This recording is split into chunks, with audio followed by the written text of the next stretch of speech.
और गलवान में भारतीय सेना ने ठोक दिया था चाइना को। हमारे 20 भाई हमने खोए, वीरगति को प्राप्त हुए, इसमें कोई डाउट नहीं है, लेकिन हमने चाइनीज की भी कमर तोड़ दी, हाथ पैर तोड़ के व्हीलचेयर में बैठा दिया था चाइनीज आर्मी को। लेकिन दोस्तों, क्या इसका यह मतलब है कि चाइना दोबारा नहीं आएगा?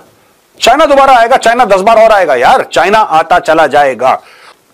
हम ट्रंप की कहानियां एंजॉय कर रहे हैं क्योंकि ट्रंप हजारों किलोमीटर दूर है और हमें कक फर्क नहीं पड़ता, लेकिन कल फर्क पड़ेगा, क्योंकि पुतिन की देखा देखी ट्रंप, अगर ट्रंप की देखा देखी शी जिनपिंग कुछ करने की कोशिश करता है, it will impact you directly.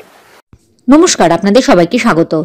President হওয়ার পর গ্রিনল্যান্ডের উপর আমেরিকা দখল নিশ্চিত করতে মরিয়া হয়ে উঠেছেন ট্রাম্প।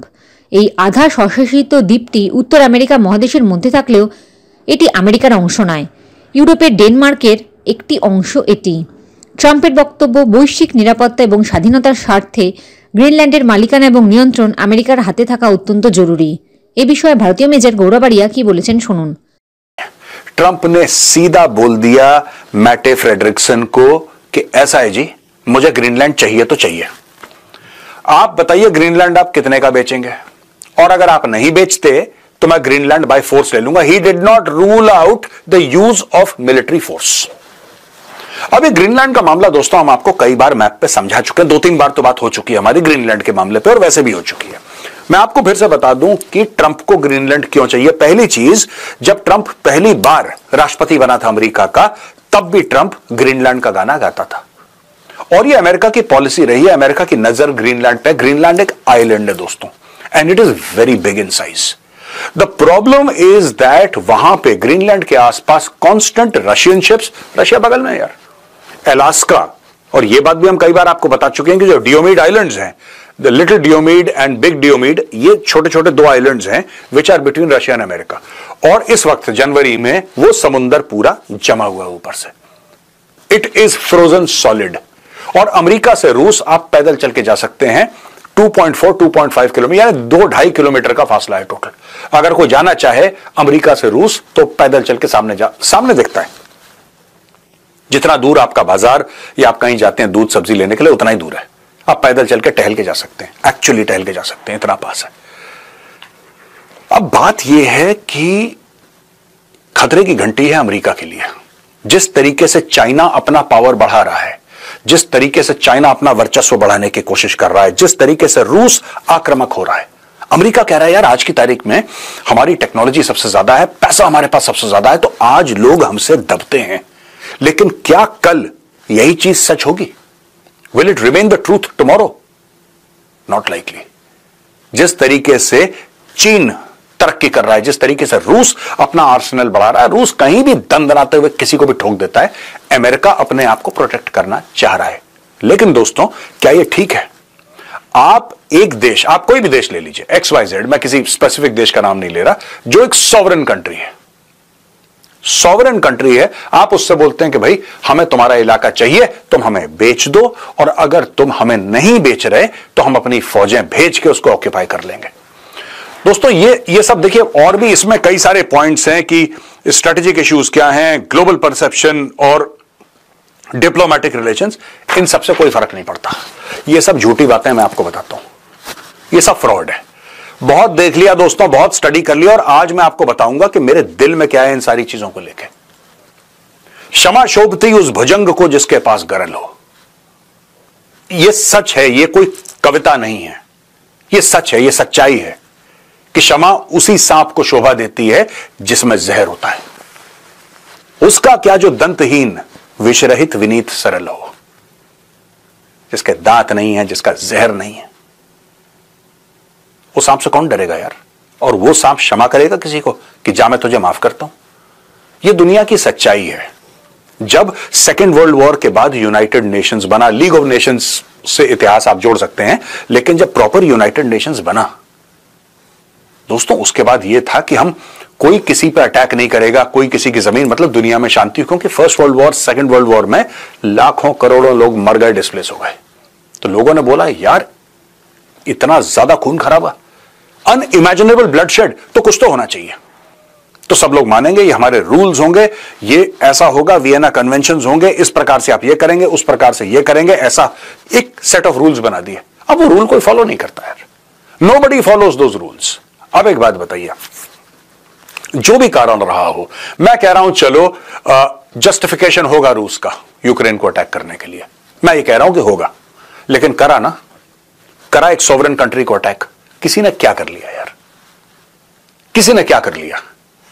आपने उसके ऊपर, रूस के ऊपर आपने सैंक्शंस डाल दिए, वो कह रहा है और 10 साल डाल दो यार, मुझे फर्क नहीं पड़ रहा, इतना ही है बस, और डालो ना। रूस को अपने तेल के खरीदार मिल गए ना, भारत सबसे बड़ा परचेजर था रशियन ऑयल का, फॉलोड बाय चाइना, आजकल चाइना टॉप पे है। मिल गए ना आपको, लोग मिल जाते हैं यार, कोई फॉलो नहीं करता दोस्तों। ये बात है, जो तगड़ा है उसकी जीत होती है, और इसमें ये मर्यादा वाला चक्कर है ही नहीं। हम लोग जो इंडियंस हैं ना, हम लोग बहुत ज्यादा ये मर्यादा के चक्कर में पड़ जाते हैं, बहुत ज्यादा, और ये मर्यादा से चीजें चलती नहीं है आजकल, सक्सेसफुल नहीं होते। आज की तारीख में एक बात बताइए, मैं आपसे एक बात पूछता हूं, हम लोग कहते हैं कि यूक्रेन का 20% जमीन पुतिन ने घेर लिया। मैं ये पूछता हूं, दुनिया ने क्या बिगाड़ लिया पुतिन का? आप ये बताइए कि मेजर साहब ये बिगाड़ लिया, क्या बिगाड़ लिया आपने उसका? आज की तारीख में जो ट्रंप कह रहा है कि सुलह करो, ट्रंप भी कह रहा है कि हां, जो उसने तुम्हारी जमीन घेर ली है वो तो अपने पास ही रखेगा वो, क्योंकि वो रशियन स्पीकिंग मेजॉरिटी एरियाज है। हो गया काम, आपकी संप्रभुता ठीक है गई खड्डे में, कोई नहीं पूछ रहा, सोवरेनिटी गई खड्डे में, कोई नहीं पूछ रहा। आज की तारीख में वो कह रहा है कि 20% यूक्रेन की जमीन, 25%, 18% जो भी ले रखी है, सबका सब रूस ले जाएगा। अब बोलो, पुतिन रहेगा चुप 3-4 साल, फिर ठोकेगा। माइट इज राइट, होना नहीं चाहिए। क्या ये सही है? सही नहीं है, लेकिन क्या ये सच है? बिल्कुल सच है, सच तो है ना। रूस ने अटैक करा ना यूक्रेन को, ले ली 20% जमीन, ले लो उससे वापस। वही पुराना एग्जांपल, 9/11 हो गया, 9/11 हो गया भाई, ओसामा बिन लादेन ने अटैक कर दिया, 3000 अमेरिकन, आपने इराक को जाके ठोक दिया। इराक का कोई लेना देना ही नहीं, सद्दाम हुसैन ने टीवी में देखा जब उसको पता लगा कि अटैक हो गया अमेरिका के ऊपर, आपने बोला वेपन्स ऑफ मास डिस्ट्रक्शन है, उसके पास न्यूक्लियर है, उसके पास केमिकल है, बायोलॉजिकल है, आपको कुछ नहीं मिला। आपने बंदे को ठोक दिया, आपने मुल्क को तबाह बर्बाद कर दिया, आपने एक मुल्क के जो रूलर था, चाहे वो डिक्टेटर था, आपने उसको फांसी दे दी। क्यों? क्योंकि आप दे सकते हैं। अमेरिका को पूछने वाला है, इस somebody going to ask the United States of America कि तुमने सही करा गलत करा? तुम 20 साल अफगानिस्तान में रहे, तुमने कितने अफगान मार दिए, कितनी औरतों को तुमने बेवा कर दिया, कितने बच्चों को तुमने अनाथ कर दिया? कोई पूछने वाला है? कर दिया उसने, कर दिया यार। आप डिस्कशन कर सकते हैं यूनिवर्सिटी में, आप डिबेट कर सकते हैं टेलीविजन पे, लेकिन जमीन पे आप कुछ नहीं कर सकते, क्योंकि जमीन पे जिसके पास शक्ति होती है, जिसका बल होता है, वही राज करता है। यही सच है।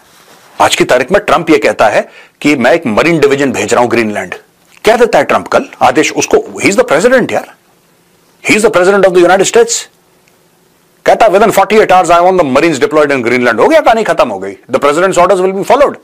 वहां पे पहुंच जाएंगे मरीन्स, और मरीन्स के टैंक पहुंच जाएंगे, उनकी एयरफोर्स पहुंच जाएगी, उनकी मरीन इन्फेंट्री पहुंच जाएगी, यूएस नेवी के शिप्स हो जाएगी, कहानी खत्म हो गई, कहानी खत्म। आपको क्या लगता है यूरोपियन यूनियन बीच में आएगा? तो दोस्तों अभी तक ये बात चल रही थी कि एक नेटो देश अगर उसके ऊपर हमला होता है तो बाकी नेटो देश मिलके उसके साथ खड़े हो जाएंगे कि भाई तू हमारा भाई है, तेरे ऊपर हमला मतलब हमारे ऊपर हमला। पर नेटो का चार्टर, जिसका अमेरिका भी सिग्नेटरी है, and Denmark is anyway one of the founding members of NATO after the second world war, one of the founding members of NATO, NATO का तो हिस्सा है ही वो। Does the NATO constitution also deal with the fact of one NATO country attacking another NATO country? यहां पे Putin को छोड़ो ना यार, गोली मारो कोने में।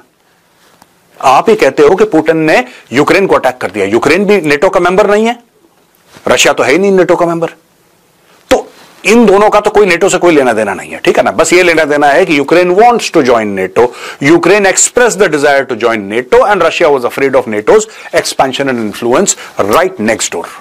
तो ये तो एक स्टोरी हो गई। ओ भाई, यहां पे एक नेटो का मेंबर, ये तो अटैक ही है, इट इज अटैक। आप किसी की जमीन घेर रहे हैं, आप क्या बोल रहे हैं उससे कि ये तुम्हारी दुकान है? मैंने आपको क्या बोला? ठीक है, मैंने आपको बोला कि साहब आपकी दुकान है, आप बोलते हैं साहब मेरी दुकान 10 करोड़ की है। मैं आपको कहता हूं कि मैं 10 लाख रुपए भिजवा रहा हूं, ये दुकान मेरे नाम पे कर दो। आप ये कहते हैं कि साहब 10 करोड़ बोला मैंने, 10 लाख नहीं बोला। मैं कहता हूं कि तुमने जो बोला वो अपनी जेब में डालो, मैं तो 10 लाख में लूंगा तुम्हारी दुकान, वरना अपने गुर्गे भेज के तुम्हारी दुकान मैं कैप्चर कर लूंगा और तुम्हारे घर पे तुम्हारे बीवी बच्चों को हॉस्टेज रख के तुमसे कागज भी साइन करवा लूंगा। क्या यह सही है? नहीं है। पर क्या ये सच है? बिल्कुल सच है। ऐसे ही कर रहा है ट्रंप। बोल दिया ट्रंप ने उसके प्रधानमंत्री को बोल दिया डेनमार्क के, यार कि मैं आ रहा हूं, तुम्हारी औकात रोक के दिखाओ। दोस्तों, मैं आपको आज ये बात क्यों समझा रहा हूं? देखिए, हम लोग भारत में रहते हैं, we are the most populous country on earth, but मुझे आज भी लगता है कि we need armed forces that are better funded. 1.9% of the GDP is not going to cut it. मैं आपको आज बोल रहा हूं, यह गलत डायरेक्शन है।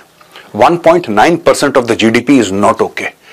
आपको करीब 3.5%, 3 या 3.5%, मैं तो कह रहा हूं 5% तक भी होना चाहिए, लेकिन 3 से 3.5% चाहिए। अगर आज की तारीख में एयरफोर्स के पास स्क्वाड्रन्स नहीं है, मैं एक बात कह रहा हूं, राइट? और इसमें जो 2025 को 2025 को ईयर ऑफ डिफेंस रिफॉर्म्स घोषित करा है राजनाथ सिंह जी ने, जो हमारे ऑनरेबल डिफेंस मिनिस्टर हैं, उसमें सबसे पहला पॉइंट थिएटराइजेशन का है, विच इज वेरी इंपॉर्टेंट यार।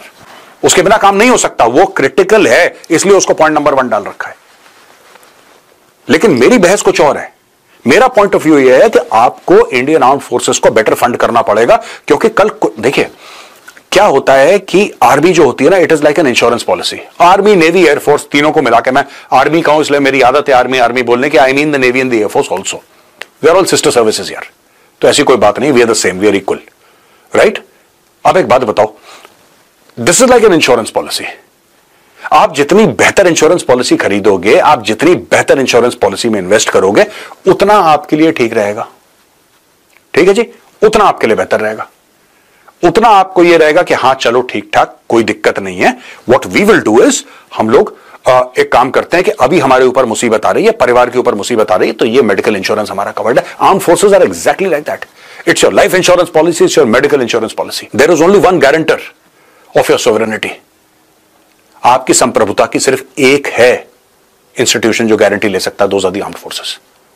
Nobody else can take guarantee for your sovereignty and they need to be funded appropriately. हम लोग बात करते हैं स्क्वाड्रन स्ट्रेंथ की, जी 28 रह गई स्क्वाड्रन, या पता नहीं कितनी रह गई, कितनी। कल अगर चाइना यह कहता है कि it is rolling in troops, उसने कोशिश करी थी गलवान में, और गलवान में भारतीय सेना ने ठोक दिया था चाइना को। हमारे 20 भाई हमने खोए, वीरगति को प्राप्त हुए, इसमें कोई डाउट नहीं है, लेकिन हमने चाइनीज की भी कमर तोड़ दी, हाथ पैर तोड़ के व्हीलचेयर में बैठा दिया था चाइनीज आर्मी को। लेकिन दोस्तों, क्या इसका यह मतलब है कि चाइना दोबारा नहीं आएगा? चाइना दोबारा आएगा, चाइना 10 बार और आएगा यार, चाइना आता चला जाएगा। और आपको कंसिस्टेंटली चाइना को, आज चाइना अच्छी अच्छी बातें कर रहा है, चाइना फिर आएगा, चाइना फिर आएगा। और इस देश के अंदर, भारत के अंदर जो लोग हैं चाइना के समर्थक, वो टेलीविजन स्क्रीन पे जाके बैठेंगे और ये बोलेंगे शाम की डिबेट पे कि भाई तुम्हारी गलती है, भारत की गलती है, भारत ने चाइना को प्रोवोक कर। ये सारी की सारी चीजें होने वाली हैं। आपको अपनी आर्म्ड फोर्सेस को स्ट्रांग करना पड़ेगा, आपके पास और कोई चारा नहीं है बॉस। जब जब मैं देखता हूं पुतिन घुस गया यूक्रेन के अंदर, मैं अब ट्रंप बोल रहा है कि मुझे तो ग्रीनलैंड चाहिए, और चाहिए तो चाहिए। आपको लगता है कि चाइनीज रूपी भस्मासुर और कितने दिन रुकेगा? पाकिस्तान का तो बेड़ा ही करके छोड़ो। I refuse to talk about Pakistan. Pakistan की बात करते हैं, हम सिर्फ मजाक करके करते हैं कि they are worthy of our laughter only, but China is a real danger and it's next door. आप उसके साथ लड़ाइयां लड़ चुके हैं। चाइना ने जो गलवान घाटी का पूरा मामला हुआ था, जो बिहार रेजिमेंट के वीर बहादुरों ने ठोका था उनको, दोस्तों 1958 से चाइना ने हमारी जमीन घेरना शुरू करा था। 1962 में चाइना ने हमारी हजारों किलोमीटर जमीन घेर ली। उसके बाद पाकिस्तान ने सक्सगाम वैली चाइना को थाल में दे दी। लो, as a sign of friendship, gifted. Pakistan gifted a part of India. Pakistan had illegally occupied that part of India in 47-48। Pakistan ने चाइना को गिफ्ट कर दिया। आज की तारीख में 35,000 स्क्वायर किलोमीटर से ज्यादा भारत की टेरिटरी चाइना के हाथ में है। आपको क्या लगता है चाइना रुक जाएगा? चाइना अरुणाचल प्रदेश को साउथ तिब्बत बोलता है। साउथ तिब्बत क्यों बोलता है? क्योंकि चाइना कहता है पूरा अरुणाचल हमारा है। उसकी नजर उत्तराखंड पे है, उसकी नजर लद्दाख पे है, उसकी नजर सिक्किम पर है, उसकी नजर हर जगह है। Across this 3,500 kilometres long line of actual control, China is watching everything. It is building infrastructure. Why? China क्यों इंफ्रास्ट्रक्चर बिल्ड कर रहा है? चाइना क्यों वहां पे विलेजेस लगा रहा है अपनी? क्यों लोगों को वहां पे बसा रहा है? What is the reason for that? उसका रीजन सिंपल है। China covets your territory, it covets my territory, it covets our land. और ये जो ट्रंप कर रहा है ना ग्रीनलैंड में, ये जो पुतिन ने करा है यूक्रेन के साथ, अगर आपकी सेना ना हो तो ये आपके साथ बहुत पहले हो चुका होता। इसीलिए सेना को और मजबूत करना। There is only one thing. मैं ट्रंप की ये स्टोरी पढ़ी, मैंने, ये है एक्चुअली 1.5-2 दिन पुरानी। मैंने ट्रंप की स्टोरी पढ़ी, मेरा दिमाग ठनका। मैंने बोला यार ये तो वही रेप्लिकेट कर रहा है जो पुतिन ने करा था। He is replicating Putin. और इसने बोल भी दिया, and Denmark does not have the army to stop the United States of America. कल अगर यूएस बोले कि जी मुझे चाहिए, आप क्या कर लोगे यार? किसके पास जाओगे रोने के लिए, बताओ? मैं बात डेनमार्क की कर रहा हूं भी। आप कह रहे हैं बड़ी बहादुरी से, अगर इंडिया के साथ ऐसा चाइना करने की कोशिश करता है कि बड़े बहादुरी से, वो तो लड़ेगा फौजी यार, वो तो लड़ेगा, वो तो बहादुरी उसके खून में, वो तो लड़ेगा बहादुरी से। लेकिन you have to stop China. You have to have at least 3.5% of your GDP given to defence. कि ये जो ट्रंप कर रहा है ना ड्रामा ग्रीनलैंड के साथ, टुडे वी आर एंजॉयिंग, हम ट्रंप की कहानियां एंजॉय कर रहे हैं क्योंकि ट्रंप हजारों किलोमीटर दूर है और हमें कक फर्क नहीं पड़ता। लेकिन कल फर्क पड़ेगा, क्योंकि पुतिन की देखा देखी ट्रंप, अगर ट्रंप की देखा देखी शी जिनपिंग कुछ करने की कोशिश करता है, it will impact you directly. Therefore in an emergency manner, emergency, we should start massive procurement for the 3 services. Massive. आपको देश में बनाना है, देश में बनाओ, इंपोर्ट करना है, जो भी करना है एट अ मैसिव लेवल, जितना भी पैसा खर्च आप करो। Danger is coming. ये बात मैं कई बार बोल चुका हूं दोस्तों। एक बार ध्यान रखना, आपको मेरे पुराने वीडियोस याद होंगे, मैं कई बार बोल चुका हूं आपको, चीन के साथ हमारा युद्ध होगा। आज होगा, कल होगा, 5 साल के बाद, 10 साल के बाद, मुझे नहीं पता, लेकिन चीन के साथ आपका युद्ध होगा। ये फैक्ट है। We will go to war with China, and when we do, we should be well prepared, because China is preparing day and night. जय हिंद, जय जवान, जय किसान।